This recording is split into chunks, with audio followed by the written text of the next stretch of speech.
Coming up in this video, I'm going to show you how I paint a shambling mound from the Wizkids Nolzur'S Marvelous Miniatures line for Dungeons & Dragons.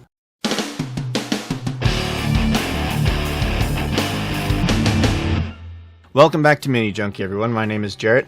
Very short intro today. If you're new here and you're interested in the hobby of painting miniatures, make sure you subscribe and click the bell notification so you don't miss any of these videos. So we're going to paint the angriest vegetable in Dungeons & Dragons. I'm going to be using, again, the Monster Manual, 5th edition Monster Manual imagery to kind of guide how I paint it. I'm pretty sure the sculpt of this does not include the little hapless victim that's shown in the photo, or sorry, the artwork. But yeah, the main challenge is just to kind of create a mix of different types of greens and just keep this guy looking interesting despite the fact that he's mostly supposed to be green vines. Again, this is speed painting. We're going to move very quickly. We're going to use some very shortcut type of techniques, a lot of inks as usual, and then we're going to matte varnish him and he'll be ready. But nothing, we're not going to take very long. Let's get to it. Okay guys, here's a look at the miniature we're painting today. As we do with all the speed painted Nolzur'S miniatures we've been painting recently, we're doing a fairly heavy dry brush with white. You want to choose a nice crisp bright white, and something that's going to stand apart from the relatively white primer of the original model, that because they come pre-primed.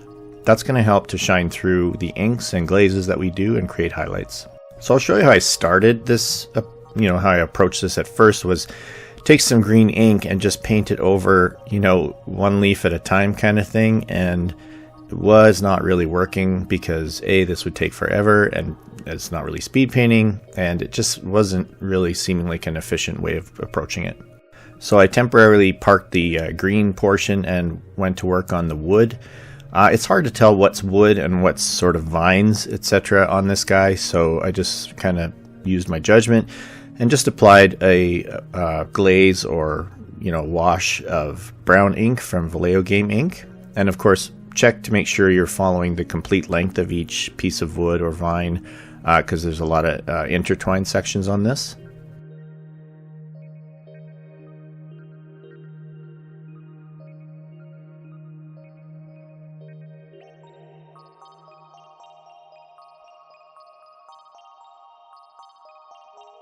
The mouth was tricky. I wasn't sure how to approach that, and he's got it. It's fairly closed, so it's hard to get a brush or anything in there.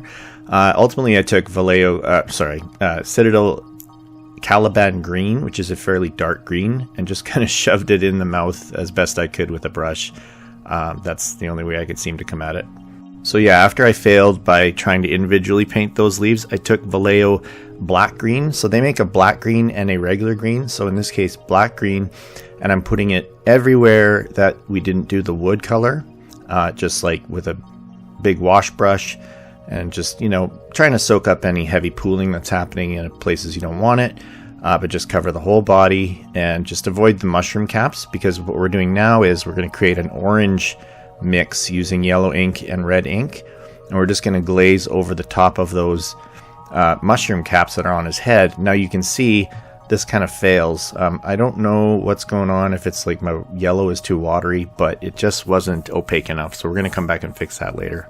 So now the way we'll use the green is, once that base coat of black green has all dried, make sure it's thoroughly dried, use a hair dryer if you need to, on a cooler setting. I'm just going to take that green and pencil it in over various, very randomly selected leaves and vines and places where, you're just trying to create some variation in that green tone, so that you've got some areas that are that dark green and some are that are a little bit more of that richer green, and creating visual interest all over the vegetation of this creature. So to fix those mushroom caps, I decided to use Troll Slayer Orange from GW. It's got a fairly translucent coverage to it, so that works really nice for letting the highlights still show through on the mushroom caps, but definitely tinting them much more orange than they were. Now I take some straight yellow ink and just paint it in random spots all over the vegetation, which gives it yet another shade of, it continues to look green, but a little bit more of a bright olive green that continues to build that visual interest and variety. I decided to do some shading on some of the recessed areas, so I took some of that black green that we started out with, and I'm just adding basically a drop of sepia ink. That's going to darken it and also create a little bit of a brownish tinge so that it's not, you know, straight black ink, which would just go straight for a black look. You can see how I'm just basically blobbing it on there underneath where he's hunched over, any recessed areas that feel like they should be in shadow, and that's all going to blend together really nicely because this guy is such an organic creature. It's hard to see where one part starts and the other ends. Then I take sepia ink out of the bottle. I'm applying that right over the teeth. The teeth end up being kind of challenging, if I'm being honest. This is going to make them just too dark and just blend into the maw, so it's just going to be a big dark blob, so this is not going to be the final step by any means. But I didn't think he should have like beautiful ivory teeth either.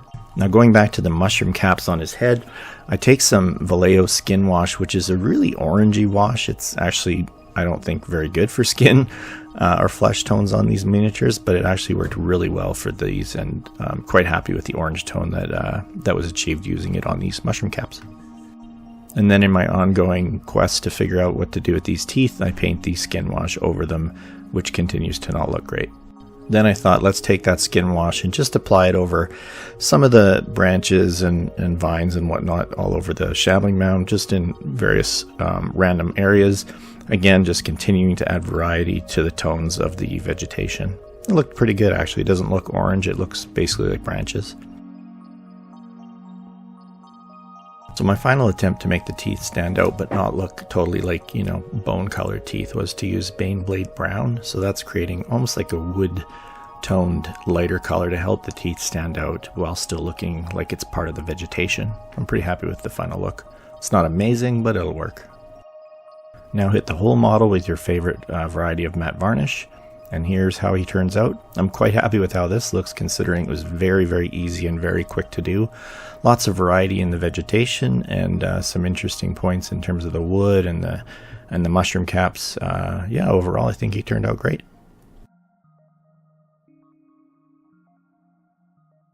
And that's it, everyone. If you found this video entertaining and informative, consider sharing it, liking it, and maybe even subscribe if you'd like to see more. We'll see you next time.